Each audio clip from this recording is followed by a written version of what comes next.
کچھ غلطیاں ہم کرنا نہیں چاہتے پر ہم سے ہو جاتی ہیں، کچھ دل ہم توڑنا نہیں چاہتے پر وہ ٹوٹ جاتے ہیں، ہماری مجبوری ہوتی ہے ٹوٹ جاتے ہیں۔ رات کو اس کی بارگاہ میں ہاتھ باندھ کے کشف و طلب دراز کر کے خوب استغفار پڑھنا چاہیے کہ مالک بندے ہیں نا، کیا کریں، نفس کا ساتھ ہے، دنیا کا ساتھ ہے، خواہشات نفسانیہ، مالک معاف کر دے۔ درد سے توبہ، رسم نہ ہو، کہانی نہ ہو، لفظ نہ ہو، جملے نہ ہو، اور جناب ایسے لوگوں کے بیچ بڑے ہاتھ باندھ کے اور بڑا کوئی ضرورت نہیں، آپ اکیلے اپنی چارپائی پہ بستر کے اندر منہ دے کے بھی درد سے کہیں گے نا معاف کر دے تو وہ تو مہربانی بڑا ہے۔ بندہ کوئی ناراض ہو جائے تو ہمیں کوئی نیند آتی، اس کے گھر چلے جاتے ہیں۔ ہم اپنے سارے رشتوں کو، تعلقات کو مینٹین کر کے رکھنے کے عادی ہیں، ہمیں پتہ ہے کہ وہاں میں نہیں جا سکا تو بیٹا بھیجتا ہوں، فلاں شادی پہ میں نہیں جا سکا تو بھتیجا بھیجتا ہوں، بھائی بھیجتا ہوں، ہر تعلق کا ہم نے خیال رکھا کوئی روٹھ نہ جائے۔ لیکن کمال ہے نا، یہ نہیں سوچا کہ اگر رب روٹ گیا تو جب وہ روٹ جائے نا تو سارے رشتے بھی بندے کے پاس موجود ہوں تو کوئی کرامت نہیں ہو، پھر کروڑوں روپیہ جیب میں ہو تو ڈاکٹروں کی دوائیاں اثر نہیں کرتی۔ وہ روٹ جائے تو پھر انسان اس طرح سے پھسلتا ہے کہ بڑے بڑے اس کے پاس دروازے ہوتے ہیں پر کسی جگہ اس کا ہاتھ نہیں لگتا۔ خدا کا خیال کریں، دنیا روٹتی ہے تو روٹ جائے، رب رسول ناراض نہ ہو، اس کا خیال کریں۔ حضور فرماتے ہیں وہ مسکراتا ہے، اسے خوشی ہوتی ہے جب کوئی اس کا بندہ اس کی طرف رجوع کرتا ہے۔ آپ دیکھیں نا، سارے ڈاکٹروں نے کہہ دیا کہ اس کے گردے، معدہ، جگر، ہر چیز ختم ہے، گھر لے جاؤ، خدمت کرو، ہر طرف پریشانی ہے۔ وہ بندہ بھی سمجھ گیا ہے کہ آخری وقت آ گیا، کل جاؤں پرسوں جاؤں، تیاری ہو گئی، سب لوگ آ گئے، باہر والے بھی آ گئے، یہ ماحول ایک عجیب رنگ اختیار کر گیا۔ اچانک ایک ڈاکٹر نے آ کے کہا نہیں نہیں غلطی لگ گئی تھی۔ مجھے بتائیے انداز کیا ہوتا ہے؟ بغیر دعائی کے بندہ اٹھ کے کھڑا نہیں ہو جاتا، او میں تو بچ گیا ہوں۔ میرے نبی پاک صلی اللہ علیہ وسلم مثال دیتے ہیں، فرمایا ایک آدمی صحرا میں جا رہا، صحابہ سے حضور خطاب کر رہے ہیں، فرمایا ایک آدمی صحرا میں جا رہا تھا، اس نے اپنی اونٹنی پہ کھانا، پانی، پیسے، ہر چیز رکھی ہوئی تھی، صحرا تھا بہت بڑا، درمیان صحرا کے گیا تو تھوڑا سا سستانے کے لیے، آرام کرنے کے لیے اونٹنی سے نیچے اترا۔ اب اس نے اونٹنی کی لگام، اونٹنی کی نکیل اپنے سرہانے کے نیچے رکھی، ہاتھ کے ساتھ پکڑی اور سو گیا۔ تھوڑی ہی دیر کے بعد جب اس کی آنکھ کھلی تو دیکھا اونٹنی غائب ہے۔ صحرا میں وہ پیدل نہ آگے جا سکتا ہے، نہ پیچھے جا سکتا ہے، نہ دائیں نہ بائیں، کھانے کو روٹی نہیں، پینے کو پانی کا قطرہ نہیں، تھوڑا ادھر بھاگا ادھر بھاگا، تھک گیا۔ کریم محبوب فرماتے ہیں وہ پوری طرح نڈھال ہو گیا اور مایوس ہو گیا، معاذ اللہ، مایوس ہو کے دوبارہ اسی جگہ آ کے لیٹ گیا جہاں پہلے لیٹا تھا، انتظار کرنے لگا کہ اب موت ہی آئے گی، آخری وقت ہے، نہ میں پیدل یہ صحرا کراس کر سکتا ہوں، نہ پیچھے جا سکتا ہوں، نہ کھانا ہے نہ پانی ہے، سوائے موت کے کوئی سہارا نہیں۔ حضور فرماتے ہیں وہ رستے میں دوبارہ لیٹ گیا، اچانک اس نے رخ بدلا تو اونٹنی سامنے کھڑی تھی۔ حضور نے صحابہ سے پوچھا بتاؤ نا اسے بھلا کتنی کو خوشی ہوگی؟ یا رسول اللہ جسے نئی زندگی مل گئی ہے۔ نبی پاک صلی اللہ علیہ وسلم فرمانے لگے اس کی اونٹنی مل گئی، بتاؤ بھلا اسے کتنی خوشی ہوگی؟ یا رسول اللہ وہ تو دوبارہ دنیا میں آ گیا۔ حضور فرمانے لگے اسے کچھ بھی خوشی نہیں ہوئی۔ جب کوئی رب کا گناہ گار بندہ آ کے توبہ کرتا ہے، رب کو اس سے کئی گنا زیادہ خوشی ہوتی ہے۔ میرا بندہ آ گیا، میرا بندہ آ گیا، میرے گھر آ گیا، اس نے آنسو بہائے ہیں، اس نے کہا اللہ میں تیرا ہی ہوں، تیرا ہی رزق کھاتا ہوں، تیری ہی زمین پہ رہتا ہوں، تیرے نام سے میری سانسیں چلتی ہیں۔ وہ آ گیا، فرمایا اس اونٹنی والے سے زیادہ رب کو خوشی ہوتی ہے جب گناہگار آ کے توبہ کرتا ہے۔ گناہگاروں کے آنسو اس کی بارگاہ میں بڑے مقبول ہیں، لیکن ہم رسم ادا کرتے ہیں، توبہ نہیں کرتے، ہم اپنے آپ کے ساتھ دھوکہ کرتے ہیں، جھوٹ بولتے ہیں، ہم نہ گناہگاروں پر بھی فتویٰ دینے میں جلدی کرتے ہیں اور نیکی پر بشارت دینے میں بھی جلدی کرتے ہیں، حالانکہ یہ ہماری ذمہ داری نہیں۔ پتہ نہیں اللہ تعالیٰ کس کو کب توفیق توبہ دے کے اپنے قریب کر لے، لیکن بڑی جلدی ہے۔ بڑی جلدی فتویٰ دینے میں. اور یہ فتویٰ اب صرف مفتیوں کا نہیں رہ گیا, یہ میری طرح کے آپ کی طرح کے ڈھیروں لوگ ہیں جنہوں نے جیب میں فتوے ڈالے. بھئی آپ نے کیوں ذمہ داری لے لی ہے جنت میں داخل کرنے کی اور نکالنے کی؟ یہ تو میرے رب کریم کا کرم ہے, وہ جس کو چاہے جب چاہے جتنا چاہے عطا کرے. لیکن کچھ لوگ نا بڑے پکے ہو گئے ہیں کہ شاید جو میں سوچ رہا ہوں وہی درست ہے. کبھی کبھی کچھ چیزیں عجیب بھی ہوتی ہیں, لہذا خدا کی رحمت پر بھروسہ کر کے بات کرنی چاہیے, اپنی مرضی کے فتوے نہیں داغنے چاہیے. وہ دیکھو جی فلانا بندہ یوں کر رہا ہے, آپ کو پتہ ہی نہیں پوری بات کا, آپ کو علم ہی نہیں پوری بات کا. حضرت بہاءاللہ نقشبند بخاری رحمت اللہ علیہ فرماتے ہیں میں حج کرنے گیا تو وہاں میں نے ایک آدمی کو کروڑوں کا کاروبار کرتے دیکھا, تو میرے دل میں خیال ہے یہاں بھی اللہ کرنی چاہیے تھی, دنیا داری کر رہا ہے. لیکن فرماتے ہیں حج سے فارغ ہوئے تو میں نے دیکھا وہی بندہ سارا کچھ رب کی بارگاہ میں خیرات کر رہا ہے, اور سینکڑوں غریب حاجی ہیں جن کو پورے خرچے دے رہا ہے. تو میں نے وہی اپنی سوچ سے توبہ کی کہ میں کہاں تھا. بڑی جلدی کھڑے نہ ہو جائیں. حضرت حسن بصری رحمت اللہ تعالیٰ علیہ ارشاد فرماتے ہیں کہ میں دریا کے کنارے گیا تو وہاں میں نے ایک شخص کو دیکھا, وہ اپنی ایک خاتون کی گود میں سر رکھ کے بیٹھا اور قریب ایک بوتل بھی پڑی ہے. میرے دل میں معاذ اللہ خیال آیا کہ دیکھو کس انداز میں ایک عورت کے ساتھ یہ ہے, اور پاس بوتل بھی پڑی ہے, جانے شراب ہے. کہتے میں سوچ ہی رہا تھا کہ اچانک کی کشتی آ رہی تھی دریا میں, وہ ہج کو لے کھائے, کشتی میں 4-5 لوگ تھے, وہ دریا میں ڈوبنے لگے. وہ آدمی تیزی سے اٹھا, دریا میں چھلانگ لگائی, پہلے ایک کو نکالا, پھر دوسرا نکالا, پھر تیسرا نکالا. ایک بندہ رہ گیا, کہنے لگا حضور مجھے تو آپ نے گنہگار سمجھا ہے, میں تو بڑے غلط انداز میں یہاں بیٹھا ہوں, آپ نے جو سوچا چلیں گے چوتھا بندہ آپ نکالنا ہے, کریں نا یہ کام, بڑے بھولے بھالے بڑے اللہ والے ریاض آپ کو بس ہم ہی جانتے ہیں, اتنی جلدی فتویٰ. حضرت حسن بصری فرماتے ہیں میں پشیمان ہوا, میں نے کہا مجھے تیرنا نہیں آتا, تو دیر نہ کر چوتھا ڈوب نہ جائے. تو اس نے چھلانگ لگائی, چوتھا بھی نکال لایا, اور کہنے لگا حضرت آپ نے جلدی کی سوچنے میں, یہ بی بی میری ماں ہے اور یہ سرکے کی بوتل ہے. ہم ماں بیٹے کا یہ مشغلہ ہے کہ یہ وہ جگہ ہے جہاں آ کے لوگ مسافر اترتے ہیں, اور یہاں سے کسی کا گھر 100 میل ہے, کسی کا 200 میل ہے. ہم صبح سرکہ کھجوریں روٹیاں لے کے یہاں آتے ہیں, مسافروں کی نوکری کرتے ہیں, کوئی پریشان ہو تو مدد کرتے ہیں.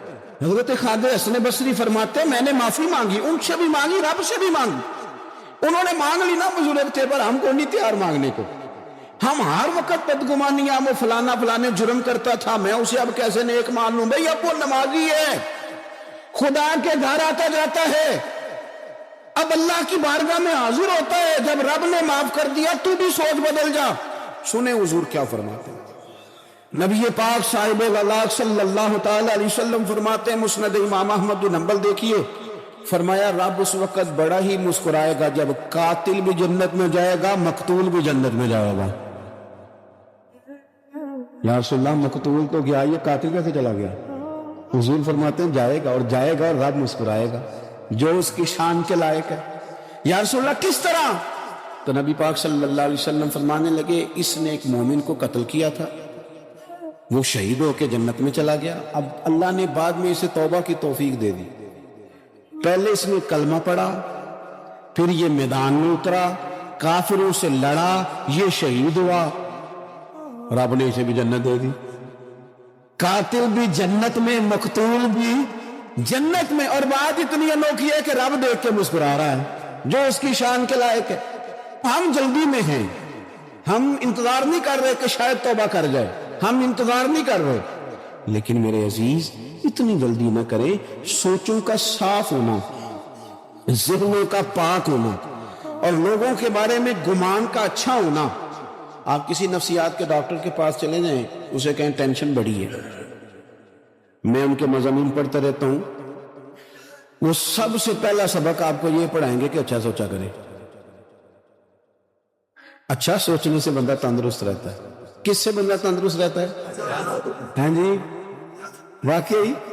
یعنی اس والے پڑوسی کے بارے میں بھی اچھا سوچنا ہے گھر میں, اس والے کے بارے میں بھی, چھوٹے بھائی کے بارے میں بھی اچھا سوچنا ہے, اور بڑے کے بارے میں بھی اچھا ہی سوچنا ہے. یعنی اپنی برادری قبیلے کے بارے میں بھی اچھا سوچیں، جو قبیلے کا نہیں اس کے بارے میں بھی چلیں تھوڑا سا اچھا سوچ لیں، اپنے بارے میں تو اچھا سوچا ہے بڑا۔ میں کہتا ہوں کہ ہم اپنی غلطیوں سمیت اپنے آپ سے بڑا پیار کرتے ہیں، اور دوسرے کی ایک غلطی نظر آ جائے تو ہمیں گھن آنے لگ جاتی۔ آپ جلدی نہ کریں، مالک نے موقع دیا ہے بندوں کو، نہ وہ کسی کا رزق چھین رہا ہے نہ سانسیں چھین رہا ہے، وہ اپنی زمین پہ چلنے بھی دے رہا ہے، رہنے بھی دے رہا ہے، تو جب اس نے موقع دیا ہے آپ بھی تھوڑا موقع دیں۔ اللہ بڑا کریم ہے، دروازے کھولے گا، اس کے بندے اس کی بارگاہ تک پہنچیں گے۔ بدگمانیاں اور پھر بدگمانیوں کا عروج، اور اس لیول تک جا کے بات کر دینا ہے کہ جہاں سے خوف آئے کہ یار یہ بات نہیں کرنی چاہیے۔ کچھ لوگوں نے نا پکا ذہن بنا لیا یہ کہنے کا کہ ہاتھ بڑا تنگ ہے، پکا۔ آپ جس وقت پوچھ لیں ان کا ہاتھ اور بڑا ہی زیادہ تنگ ہے۔ آپ یقین کریں، بہن کا جو خامند ہے وہ کہہ رہا ہے کہ حصہ لے کے آ، تیرے بھائیوں کی کمائی تو نہیں، تیرے ابا کی ہے، لے کے آ۔ وہ بیچارے اس کی منتیں کر رہی ہیں، کہتی ہے اگر جاؤں گی نا تو وہ کہیں گے حصہ لے جا، آج کے بعد ہمارے گھر نہ، میرا دروازہ نہ بند کرو، مہربانی کرو۔ اور بھائی سے بات کرتی ہے تو کہتا ہے ہاتھ بڑا تنگ ہے، سب ٹھیک ہوگا تو دے دوں گا۔ نہ کریں یہ سلوک۔ ہمارے اپنے تڑپتے رہتے ہیں اور ہماری دولتیں اندر پڑی رہتی ہیں، ہمارے اپنی چھوٹی چھوٹی ضروریات کے لیے پریشان ہوتے ہیں، لیکن ہم بڑے بڑے بہانے ہیں ہمارے پاس، کہتے ہیں یہ نکما ہے، یہ نکٹو ہے، یہ کام نہیں کرتا، اس میں فلانا ہے، بے فلانا ہے، بلے میں نے نہیں ساتھ چلنا۔ احساس جب آپ کے اندر پیدا ہوتا ہے نا، احساس جب کسی کے لیے آپ حساس ہوتے ہیں، آپ کو بھی سرور حاصل ہوتا ہے۔ نہ کریں یہ کام کہ آپ کو اللہ نے وسعت دی ہے اور ہر وقت آپ ہاتھ تانگ ہونے کا رونا رو رہے ہیں، ہر وقت آپ یہ کہہ رہے ہیں میں بڑی آزمائش میں ہوں، جب خدا نے آپ پہ نہیں ڈالی تو اتنے جھوٹ بولنا صرف اس لیے کہ میرے پیسے بچ جائیں، صرف اس لیے کہانی سنانا کہ حالات میرے بڑے خراب ہیں کہ کوئی بندہ میرے سے کوئی تھوڑا بہت قرض نہ مانگ لے۔ سنو، نبی پاک صلی اللہ علیہ وسلم کے پاس مہمان آ گیا، بخاری مسلم ہے، حضور نے ازواج مطہرات کے گھروں میں پیغام بھیجا، کچھ چیز ہے ضیافت کے لیے؟ یا رسول اللہ کچھ بھی نہیں، یہ دو جہاں کے شاہ ہے اور پاس کچھ رکھتے نہیں، دو جہاں کی نعمتیں ہیں ان کے خالی ہاتھ میں۔ یا رسول اللہ کوئی چیز بھی نہیں۔ حضور نے صحابہ کے مجمع پہ نظر ڈالی، یا رسول اللہ صلی اللہ علیہ وسلم حکم ہو، تو حضور فرمانے لگے تم میں سے کوئی بندہ ہے جو اسے گھر لے جائے روٹی کھلائے؟ ایک صحابی اٹھے فوراً، حضور میں لے کے جاتا ہوں کھانا کھلاتا ہوں۔ فرماتے ہیں میرے گھر میں صرف بچوں کا کھانا تھا،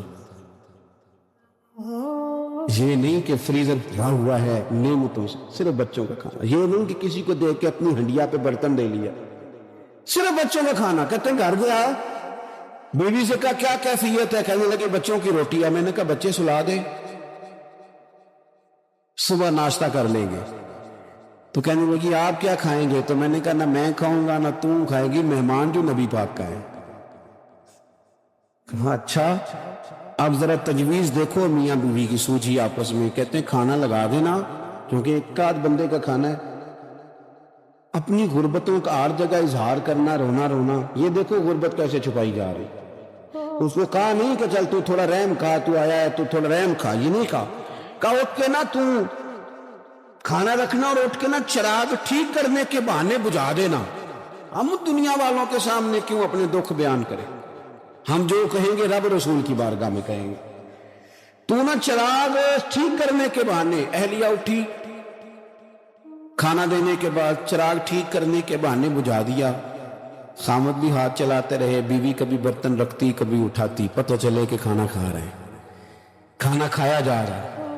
کہتے ہیں مہمان پیٹ بھر کے کھانا کھا گیا۔ یہ کام ہوا رات کے اندھیرے میں، اس وقت ہوا جب چراغ بھی بند تھا، اس وقت ہوا جب کوئی دیکھنے والا نہیں تھا، کسی پڑوسی کو بھی خبر نہیں تھی۔ فرماتے ہیں صبح کے اجالوں میں اس مہمان کو لے کے مسجد نبوی میں نے قدم رکھا تو نبی کریم نے فرمایا رات جو تم نے کام کیا ہے نا اسے دیکھ کے میرا رب بڑا مسکرایا ہے، اللہ بڑا مسکرایا ہے۔ اللہ تر دامنی پہ شیخ ہماری نہ جائیے، ہم دامن نہ چھوڑ دیں تو فرشتے وضو کریں۔ یہ شان ہے صحابہ کی۔ نبی کریم علیہ السلام نے فرمایا رب رات مسکرایا تیرا یہ انداز دیکھ کے، اور اس نے قرآن نازل کیا وَيُؤْثِرُونَ عَلَىٰ أَنفُسِهِمْ وَلَوْ كَانَ بِهِمْ خَصَاصَةٌ۔ کچھ لوگ وہ ہیں جنہیں بڑی بھی ضرورت ہو تو دوسروں پر اثار کر دو، قربانی دے دیتے ہیں. رب مسکرایا ہے, اندر پیسے رکھے ہوئے ہیں, اندر پیسے رکھے ہوئے ہیں, اور بہن آ کے منت کر رہی ہے کہ بھائی حالات بڑے خراب ہیں, تھوڑی سی مہربانی کر. تو کہتے ہیں بہن پردہ یہ ہے بس. کیسے بتاؤں تو حالات, یہ کیا بتاؤں, کام کتنی مشکل سے چلتا ہے, یہ پردہ یہ بس. بہرحال اگر تم نے کہا ہے نا 50,000 تو میں زیادہ نہیں, کوئی 20 کو دے دوں گا تجھے. وہ بھی خاصی نیکی کر کے, وہ بھی بتا سکھا کے. رات اماں پہ علیحدہ سے احسان چڑھاؤں گا, ابا پہ علیحدہ سے چڑھاؤں گا کہ تمہاری بیٹی کے ساتھ تعاون کا, سارے علاقے کو ویسے بتاؤں. اور وہ غریبنی بیچاری 20,000 لے کے گھر گئی ہے, تو سفارشیں کر رہی ہے کہ مہربانی کرو. میں نے ایسے بھی دیکھے ہیں جو پہلے بیوی کو پکڑاتے ہیں, تو دے, اس لیے کہ پھر وزیر اعظم تو ڈنڈا نکال لے گا تو بڑا مشکل ہو جائے گا پھر گھر میں رہنا. لہذا وہ یہ تو آگے لگ. یہ کیا لہجہ ہے آپ کا, یہ تو کسی کو بھی دے تو چھپا کے دینے کا حکم ہے, کسی کو بھی دے تو ہمیں حکم یہ ہے کہ سیدھے ہاتھ سے دینا ہے, الٹے کو خبر ہے. اور یہ جو بالکل ہی اپنے ہیں, ان پر تو پردہ پوشی آپ کے لیے ویسے ہی ضرورت تھی. میرے عزیز, رب مسکراتا ہے. میرے نبی پاک علیہ السلام نے یہ اعمال ہمیں بتائے جن پر اللہ مسکراتا ہے, خوش ہوتا. اور بعض لوگوں کو حضور نے نامینیٹ کیا. حضرت سعد بن معاذ رضی اللہ تعالیٰ عنہ عظیم صحابی تھے. یہ وہ خوبصورت صحابی ہیں جن کے جنازے کو کندھا میرے نبی پاک نے عطا فرمایا. حضور بھی کندھا عطا فرمایا. کمال, نرخ بازار محبت کا انوکھا ہی ہو گیا. خود خریداروں میں شامل آ کے مولا ہو گیا. حضور نے کندھا دیا. حضرت سعد بن معاذ رضی اللہ تعالیٰ عنہ کا جب جنازہ اٹھا, ان کی والدہ رو پڑی, بڑے درد سے روئی. ماں تھی نا, ان کی آواز جب حضور تک گئی تو نبی پاک نے فرمایا آنسوؤں کو روک لے, آواز کو کم کر لے. تیرے بیٹے کی تو جب روح پرواز ہوئی ہے تو رب مسکرایا ہے. جس کے آنے پہ رب راضی ہو مسکرا دے جو اس کی شان کے لائق ہے. یہ تو وہ لوگ ہیں کہ جن کے جانے پر نا رب, وہ کسی نے کہا تھا کہ میرے مرنے پہ ہر سو شور مچ جائے گا, دیکھو گے میرے مرنے پہ ہر سو شور, تو پتہ چل جائے گا جب ہم جائیں گے. میرے مرنے پہ ہر سو شور مچ جائے گا, دیکھو گے. اور کہنے الوداع, سرکار خود تشریف لائیں گے. اور درویش کہنے لگے بعد مرندے مکھڑا میرا ہو جاوے جے تازہ, پھر سمجھ لینا محبوب میرے نے آن پڑے ہے جنازہ. اور عاشق کا جنازہ ہے ذرا دھوم سے نکلے, اور محبوب کی گلیوں سے ذرا گھوم کے نکلے.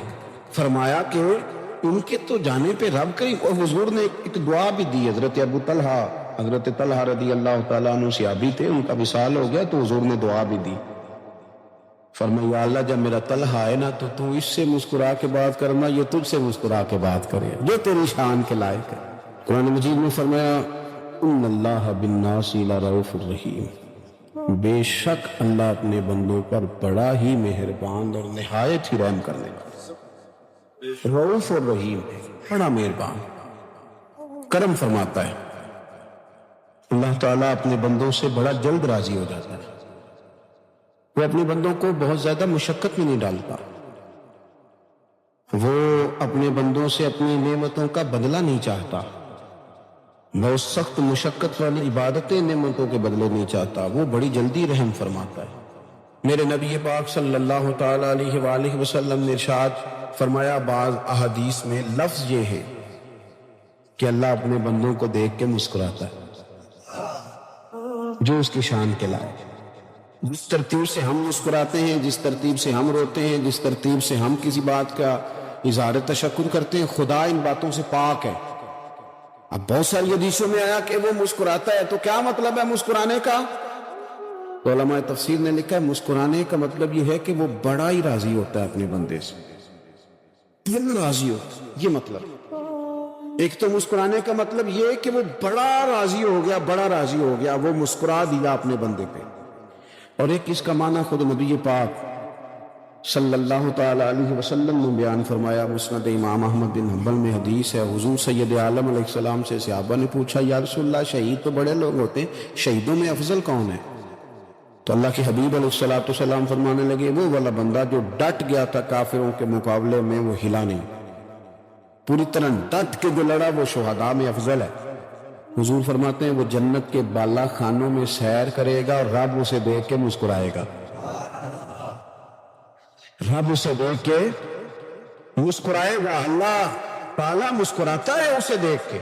اور اگلے جملے میں حضور نے وضاحت کر دی، فرمایا جب رب دنیا میں کسی پر مسکراتا ہے نا تو اس کا معنی یہ ہے کہ قیامت میں پھر اللہ اسے حساب کوئی نہیں لے گا۔ جس پر اللہ دنیا میں مسکرا دیا اس سے کوئی حساب ہو تو وہ کام ڈھونڈنے چاہیے نا جس سے اللہ مسکرائے۔ ویسے کبھی ہم ایسا کرتے ہیں کہ نہیں کہ کسی کو راضی کیا جائے؟ یہ کام ہم کرتے ہیں کہ ہماری کمپنی کا جو سربراہ ہے وہ ہم سے راضی رہے، جس ادارے میں ہم پڑھاتے ہیں اس ادارے کا بڑا ہم سے راضی رہے۔ یہ کرتے ہیں ہم، اس کے لیے کچھ نہ کچھ ہیلے بہانے ہم کرتے ہیں، برادری، قبیلہ، علاقہ، بستی، لوگ کسی طریقے سے ہمارے ساتھ مطمئن رہے، کرتے ہیں نا یہ سارے کام۔ اس میں تھوڑی مشکل بھی ہمیں آتی ہے لیکن کرتے ہیں، کیا کریں؟ گھر میں بھی کئی دفعہ ایسا ماحول بنانا پڑتا ہے۔ چلیں ایک اور میٹھی مثال دیتے ہیں، زیادہ سمجھ میں آئے گی۔ چھوٹا بچہ خوش رہے، آپ اس کے لیے محنت نہیں کرتے؟ وہ چھوٹا ہے، اس کو خوش کرنا فرض ہے ابا پہ، لیکن وہ کہتا ہے کہ میں نے موٹر سائیکل لینا ہے، چھوٹا ہے چلا ہی نہیں پائے گا، تو ابا پھر اسے راضی کرتا ہے، کہتا ہے بیٹے چھوٹا سائیکل لے لے، چل میں تجھے اڑانے والا جہاز لے دیتا ہوں۔ مقصود کیا ہے کہ اس کو ناراض نہیں کرنا، یہ روئے نہ، اس کا دل نہ ٹوٹے۔ ہو یارو سنو نا میں کیا کہہ رہا ہوں، اگر چھوٹے بچے کے لیے وہ چیزیں ڈھونڈتے ہو، میرے ابا جی نا اپنے نواسے کے لیے کھلونا لے کے آئے تو بچہ بڑا ہی کھیلا تو ابا جی کہنے لگے لو پیسے پورے ہو گئے، میرے بچے کو پسند بڑا ہے نا، پیسے پورے کر چھڑے نے، دیکھو نا جی کتنا اس کو راضی ہوا ہے۔ تو انسان کیا کرتا ہے کہ کوشش کرتا ہے چھوٹا بچہ بھی ناراض نہ ہو، تو وہ چیزیں وہ ڈھونڈتا ہے کہ اس کو کیا پسند ہے، چاکلیٹ لے جاؤں، فلاں چیز لے جاؤں، آئس کریم لے جاؤں۔ تو ایک بچے کے لیے، گھر کے لیے، سربراہ کے لیے اتنی محنت کرتے ہو تو وہ کام بھی ہمیں ڈھونڈ کے تلاش کرنے چاہیے نا جس سے رب راضی ہوتا ہے، اللہ راضی ہوتا ہے۔ بتاؤں وہ کون کون سے کام ہیں؟ نبی کریم صلی اللہ تعالی علیہ وسلم نے ارشاد فرمایا 3 لوگ ہیں جنہیں دیکھ کے رب مسکراتا ہے۔ یا رسول اللہ صلی اللہ علیہ وسلم وہ کون کون سے؟ تو محبوب فرمانے لگے ایک وہ بندہ ساری مخلوق سوئی ہے، آدھی رات ہے، رات کا پچھلا پہر ہے، اس نے اٹھ کے وضو کر لیا، مصلی پہ کھڑا ہو گیا خدا کی یاد میں، فرمایا اسے دیکھ کے رب مسکراتا ہے جو اس کی شان کے لائق ہے، مسکراتا ہے اللہ۔ یہ تو سونے کا ٹائم تھا، یہ تو گہری نیند آنے کا وقت تھا، رات کا پچھلا پہر، رات پوے تے بے درداں نو نیند پیاری آوے، تے درد منداں نو یاد سجن دی ستیاں بھی آن جگاوے، اور ساون کی کالی راتوں میں جب بوندا باندی ہوتی ہے، وہ راتوں کو اٹھ اٹھ روتے ہیں جب خلقت ساری سوتی ہے، اللہ مسکراتا ہے۔ اور سننا میرے بھائی، میرے نبی پاک صلی اللہ تعالی علیہ وسلم فرماتے ہیں جب مسلمان نماز کے لیے صفیں بناتے ہیں نا، ترتیب لگ رہی ہوتی ہے، اب اللہ کی بارگاہ میں کھڑے ہوں گے، قیام کریں گے، رکوع کریں گے، سجود کریں گے، فرمایا جب مومن صفیں بناتے ہیں تو رب دیکھ کے مسکراتا ہے، مسکراتا ہے۔ کمال ہو گئے عروج بندگی کا، جب بندے کو دیکھ کے رب مسکرائے، خدا بندے سے خود پوچھے بتا تیری رضا کیا ہے، مسکراتا ہے۔ اور میرے نبی پاک علیہ السلام فرماتے ہیں جب مجاہد جہاد کے لیے صفیں سیدھی کرتے ہیں، آج تو یہ رب کے نام پہ مرنے ہی آ گئے، یہ صفوں میں کھڑے ہوں گے، ترتیب سے لڑیں گے، ترتیب سے گلا کاٹیں گے کافروں کا یا شہادت لیں گے۔ فرمایا جب جہاد کے لوگ صفیں بناتے ہیں تو رب انہیں دیکھ کے مسکراتا ہے۔ کتنے نصیبوں والا وہ بندہ ہے جسے دیکھ کے مسکرا دیا۔ اور یار کبھی تیرا بیٹا تیرے سامنے مسکرائے نا چھوٹا، تو تیرا دل باغ باغ ہو جاتا ہے۔ تیری ماں بیمار کسی ایک دن صحیح طرح ہنس پڑے تو طبیعت خوش ہو جاتی۔ مجھے بتاؤ نا جس کا رب بھی اسے دیکھ کے ہنس پڑے، جو اس کی شان کے لائق ہے، کیا اس بندے کے نصیبیں ہیں، کیا اس کے مقدر ہیں۔ آپ اس مقام پر اپنے آپ کو لائیں۔ اب دیکھیں نا یہ حدیث آپ نے سن لی، اب ہم نے نا اس طرح صفحے نہیں بنانے کو، اس طرح ساری دنیا، اب ذرا صفحے بھی شوق سے بنائیں گے، آپ ذرا تھوڑا سا شوق پیدا کریں گے، بھئی یہ تو میں وہ کام کرنے لگا ہوں جسے دیکھ کے رب مسکراتا ہے۔ نبی پاک صلی اللہ علیہ وسلم نے فرمایا جب کوئی بندہ توبہ کرتا ہے ہم توبہ کا رٹا لگاتے ہیں، یا اللہ میری توبہ یار۔ اور توبہ کا تو مطلب یہ ہے کہ پچھلے گناہوں سے پکی توبہ، آج کے بعد یہ غلطی نہ کرنے کا پکا وعدہ۔ تو نے ساری شب برات رو کے گزاری ہے، بتا سویرے جھوٹ جوڑنے کا ارادہ ہے تیرا؟ آج کے بعد رشوت تو نہیں نہ لے گا، ملاوٹ تو نہیں نہ کرے گا، یہ توبہ ہے۔ اور اگر سارے کام اسی طرح کرنے ہیں تو پھر کیوں توبہ کا رٹا ہے؟ جتنا مرضی لگاؤ۔ حضرت علی بن ربیعہ رضی اللہ تعالیٰ عنہ فرماتے ہیں میں مولا علی کے ساتھ تھا، مقام حرہ کی طرف جا رہے تھے، حضرت علی نے ہاتھ اٹھا کے دعا مانگی ہماری تعلیم کے لیے، ورنہ حضرت علی ہم صحابہ کو محفوظ عن الخطا تو مانتے ہیں نا۔ ہاتھ اٹھا کے کہا اے اللہ ہمارے گناہ بخش دے، تیرے علاوہ کوئی معاف کرنے والا نہیں۔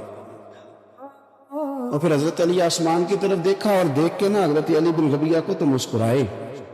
حضرت علی بن ربیعہ کہنے لگے حضور مسکرائے کیوں ہو؟ فرمانے لگے ایک دن میں حضور کے ساتھ اسی طرح آیا تھا، اسی طرح حضور نے دعا فرمائی تھی ہماری تعلیم کے لیے، اور پھر حضور مجھے دیکھ کے مسکرائے تھے اور فرمایا جب کوئی بندہ رب کی بارگاہ میں اس طرح استغفار کرتا ہے تو رب مسکراتا ہے اور مسکرا کے فرماتا دیکھ لو میرے بندوں کو پتا ہے کہ میرے علاوہ معاف کرنے والا کوئی نہیں، یہ پتا ہے، تم اس کی بارگاہ میں رجوع تو لاؤ، آؤ تو صحیح دعا سو لے کر۔ اقبال کہتے ہیں کہ اسیر دشمن کی چاہ میں بھی، مخالفوں کی نگاہ میں بھی، امی ہے، صادق ہے، معتبر ہے، میرا پیغمبر عظیم تر ہے۔ نبی پاک صلی اللہ علیہ وسلم تشریف لائے، انہوں نے کہا جی آپ جو فیصلہ بھی کریں قبول ہے، آپ بتا دیں کون سا قبیلہ حجر اسود اٹھا کے باقی خانہ کعبہ کی تعمیر مکمل ہوگی، حجر اسود کون سا قبیلہ لگائے، پہلے طے کر لیا تھا جو حضور فیصلہ کریں گے سب کو قبول ہوگا۔ اب اگر حضور ایک کے حق میں فیصلہ کر دیتے تو تیار تھے نا باقی قبول کرنے۔ اب وہ سارے قبیلے نظریں حضور پہ لگائیں، نتیجہ نکلنا ہے، یہ سمجھ لیں پاس فیل کا نہیں، فرسٹ سیکنڈ کا نتیجہ ہے۔ کس کو سعادت ملتی؟ ای سعادت بزور بازو نیز کس کو ملتی ہے؟ قربان جاؤں حضور کی حکمت پر، نبی پاک کے تدبر پر۔ اب ایک کو بھی اگر حضور کہتے تو لگا دے تو باقی وعدہ کر چکے تھے مانیں گے، پر یار پریشانی تو ہوتی ہے نا کہ ہم سیکنڈ آ گئے، تھرڈ آ گئے، اب یہ سب چاہ رہے تھے سعادت لینا، تو رسول پاک نے نا چادر بچھائی، حجر اسود اٹھا کے رکھا، فرمایا لڑو نا، سارے یہ ایک ایک کونے سے چادر پکڑ لو، قربان جائیں سب نے اٹھا لیا اور اٹھا کے ایک جگہ لے آئے جہاں نصب کرنا تھا، حضور نے اپنے دست مبارک سے پکڑا وہاں لگا دیا۔ اب کوئی سب سے پوچھتا نا کس نے لگایا ہے تو سب یہی سمجھتے تھے ہم نہیں لگایا، اور آخری فیصلہ یہ تھا ہم سب نہیں لگایا۔ یہ حکمت ہے رسول پاک کی، تیرے آگے ہے یوں تبے لچے فسہا عرب کے بڑے بڑے، کوئی جان منہ میں زبان نہیں بلکہ جسم میں جان ہے۔ نبی پاک علیہ السلام نے فرمایا جو نماز تم اپنے گھر کے اندر پڑھو گے ایک نماز کا اللہ تمہیں ثواب دے گا، جماعت کے ساتھ پڑھو گے تو 27 نمازوں کا ثواب، لیکن فرمایا وہی نماز اگر تم میری مسجد نبوی میں آ کے پڑھو گے تو اللہ 50,000 نمازوں کا ثواب عطا کرے گا، 50,000 نمازوں کا۔ اور مدینے والے حبیب فرمانے لگے وہی نماز اگر تم نے بیت اللہ میں آ کے پڑھی تو نماز ایک ہوگی، لیکن رب تمہیں 1,00,000 نماز کا ثواب عطا فرمائے۔ اب یہ فضیلت حضور نے بیان کی، فضیلت دیکھیں اللہ تعالیٰ کی رحمتیں ہر جگہ برستی، یہاں کب برسیں گی ہمیں کوئی پتہ نہیں، تقریر کے وقت، خطبے کے وقت، نماز کے وقت، دعا کب برسیں گی نہیں پتہ، لیکن خانہ کعبہ کا جو معاملہ ہے اور وہاں جو رحمت کا معاملہ ہے، ملا رومی فرماتے ہیں کہ خدا کی رحمت اگر تجھے اتنی مل جائے نا قطرے کے برابر بھی، تو سمجھ لے تیری دنیا بھی بن گئی اور تیری آخرت بھی بن گئی۔ اب میرے نبی پاک علیہ السلام کی حدیث سنیں، حضور فرماتے ہیں روزانہ بیت اللہ شریف پر اللہ کی 120 رحمتوں کا نزول ہوتا ہے۔ یا رسول اللہ کس وقت ہوتا ہے؟ فجر کے وقت، ظہر کے وقت، عصر کے وقت، طواف کے وقت، نماز کے وقت، کب؟ تو حضور نے طے کر کے بتایا، فرمایا 120 رحمتیں اللہ خانہ کعبہ پہ نازل فرماتے ہیں۔ یا رسول اللہ کب؟ فرمایا 60 رحمتیں تو ان پہ برستی ہیں جو بیت اللہ کا طواف کرتے ہیں، اور فرمایا 40 رحمتیں اس پر برستی ہیں جو حرم شریف میں نماز پڑھتا ہے، اور حضور فرماتے ہیں کچھ بھی نہ کرے بس بیٹھ کے کعبے کی زیارت ہی کرتا رہے، 20 رحمتیں تو اللہ اسے بھی عطا فرما دے۔ کتنی مقدس جگہ ہے، وہاں جانے کا ذوق، وہاں جانے کی تڑپ، وہاں جانے کا شوق، ان لوگوں سے تھوڑا سا شکوہ ہے جو کہتے ہیں جی میں نے جی بڑی راج راج کی زیارت کر لی ہے، بس راج گئے، ختم ہو گئی بات۔ سنو، نبی پاک علیہ السلام نے 53 سال حیات ظاہرہ کے وہاں گزارے، 53 سال۔ لیکن جناب صدیق اکبر رضی اللہ تعالیٰ عنہ فرماتے ہیں قربان جاؤں، جس رات میرے کریم محبوب علیہ السلام ہجرت کی رات مکہ مکرمہ سے نکل رہے تھے تو حضور پلٹ پلٹ کے بیت اللہ کو دیکھتے تھے، حضور پلٹ پلٹ کے دیکھتے تھے۔ اور پھر میرے محبوب کریم علیہ السلام نے پلٹ کے کعبے کی طرف دیکھ کے فرمایا بیت اللہ تو مجھے بڑا ہی پیارا ہے، تو مجھے بڑا ہی پیارا ہے، اے شہر مکہ تو مجھے بڑا ہی پیارا ہے۔ فرمایا اگر میری قوم مجھے پریشان نہ کرتی میں تجھے کبھی چھوڑ کے نہ جاتا۔ 53 سال رہنے کے باوجود بھی حضور کا بیت اللہ سے پیار، نبی پاک کی اس شہر کے ساتھ وابستگی، وہ دلچسپی، وہ ذوق، وہ شوق، وہ کیفیات کیوں مان پڑتے جا رہے ہیں ہمارے جذبے؟ ہمارے سیاست کی باتیں روز ہونے لگی ہیں، بحثوں کی باتیں روز ہوتی، لیکن اپنا عشق مضبوط کرنے کی بات، آپ یقین کریں یہ جو عشق ہوتا ہے یہ بندے کو آزاد کر دیتا ہے، یہ بندے کو عشق آزاد کر دیتا ہے۔ اعلیٰ حضرت فرماتے ہیں اے عشق تیرے صدقے جلنے سے چھٹے سستے، جو آگ بجھا دے گی وہ آگ لگائی ہے۔ اور علامہ اقبال کہنے لگے اقبال سمجھاتے ہیں، وہ کہتے ہیں بجھی عشق کی آگ اندھیر ہے، اب مسلمان نہیں اب خاک کا ڈھیر ہے۔ کہتے ہیں بغیر عشق کے نا کوئی کام بھی، نماز بھی بغیر عشق کے پڑھی جاتی ہے تو کوئی مزہ ہی نہیں دیتی، بندے کہتے ہیں دل ہی نہیں لگتا۔ پیری مریدی ہے بغیر عشق کے ایسے بس رسم ہی ہے، ٹھیک ہے گزارا چل رہا ہے۔ قرآن شریف کی تلاوت ہے تو بغیر عشق کے کیسے کیفیات چلیں گی؟ اللہ رسول کے ساتھ پیار ہے تو کوئی دلچسپی نہیں، کوئی شوق نہیں، کوئی کیفیت۔ آپ یقین کریں کچھ بندوں پہ بندے کو تڑپ آ جاتی ہے، شوق آ جاتا ہے، یار یہ اس کو کیسے نکالیں، یہ کس طرح کا پیار کرتے ہیں، آ کے بیٹھا رہتا ہے، چپ کر کے بیٹھا رہتا ہے، کہتا ہے جی کوئی کام نہیں بس 10 منٹ ملنا ہے۔ بندے کو اس بندے پر ویسے ہی پیار آ جاتا ہے۔ کچھ ایسے سنگی ہوتے ہیں جو آستانوں پہ 10 چکر لگا کے آتے، شکوہ نہیں کرتے کہ میں 100 دفعہ بھی آیا ہوں فلانے حضرت ملے، وہ وارفتگی ہے، وہ شوق ہے ہمارا۔ جب تک اللہ رسول کے ساتھ رشتہ عشق کا تھا، پیار کا تھا، ذوق کا تھا، درد کا تھا، خلوص کا تھا، آپ یقین کریں طبیعتیں جمی ہوئی تھی۔ نبی پاک نے نا ہمیں تکلیف میں رہ کے پیار کرنے کا درس دیا۔ بخاری مسلم میں حدیث ہے، حضور اپنے مدینے کی شان بیان کرنے لگے، حضور فرمانے لگے، محبوب فرماتے ہیں یمن فتح ہوگا تو وہاں کھیت اچھے ہوں گے، کھلیان اچھے ہوں گے، کاروبار اچھے ہوں گے، تو کچھ لوگ مدینے والے وہاں جا کے رہنے لگ جائیں گے، آباد ہو جائیں گے۔ لیکن حضور فرماتے ہیں المدینہ تو خیر لہم لو کانوا یعلمون، بات کو سمجھنا، فرمایا کہ وہاں کھیت کھلیان اچھے ہیں، ان کا کاروبار وہاں زیادہ چلے گا، لیکن رسول کریم نے فرمایا مدینہ ہی ان کے لیے بہتر تھا، کاش وہ اس بات کو جان لے۔ فرمایا پھر عراق فتح ہوگا تو وہاں بھی کچھ لوگ چلے جائیں گے، کاروبار ان کا اچھا چل جائے گا، وہاں رہنے لگیں گے، لیکن فرمایا المدینہ تو خیر لہم لو کانوا یعلمون، فرمایا مدینہ ہی ان کے لیے بہتر تھا، کاش وہ سمجھ لیتے۔ اور میرے نبی پاک علیہ السلام نے فرمایا جو مدینے میں ڈٹے رہیں گے اور مدینے کی تکلیفوں پر صبر کریں گے، اذیتوں پر صبر کریں گے، فرمایا اگر وہ گناہگار ہوں گے مدینے میں رہنے والے تو میں قیامت میں ان کی سفارش کروں گا، اور اگر نیکوکار ہوں گے تو میں اللہ کی بارگاہ میں ان کی نیکیوں پر گواہ بن جاؤں گا، گویا میں ان کے ساتھ رہوں گا۔ مدینے کے ساتھ نبی پاک کی جو محبت ہے، حضور کا جو پیار ہے، جس رات میرے نبی پاک صلی اللہ علیہ وسلم مکہ مکرمہ سے نکل رہے تھے نا مدینہ طیبہ جانے کے لیے، تو حضور نے دعا فرمائی، کہا اے اللہ تو نے مجھے اس شہر سے نکالا جو مجھے بڑا ہی پیارا تھا، اے اللہ یہاں بڑی یادیں تھیں، بڑا پیار تھا، تو نے وہاں سے نکالا جو مجھے بڑا پیارا تھا، اے اللہ اب تو مجھے اس شہر میں داخل فرما جو تجھے بڑا پیارا ہے، وہاں داخل فرما جو تجھے بڑا پیارا ہے۔ مدینہ طیبہ کے لیے نبی پاک نے دعا فرمائی، کہا اے اللہ تیرے نبی ابراہیم علیہ السلام نے مکے کے لیے دعا کی تھی، میں مدینے کے لیے دعا کر، اللہ مدینے میں دگنی برکت عطا فرما۔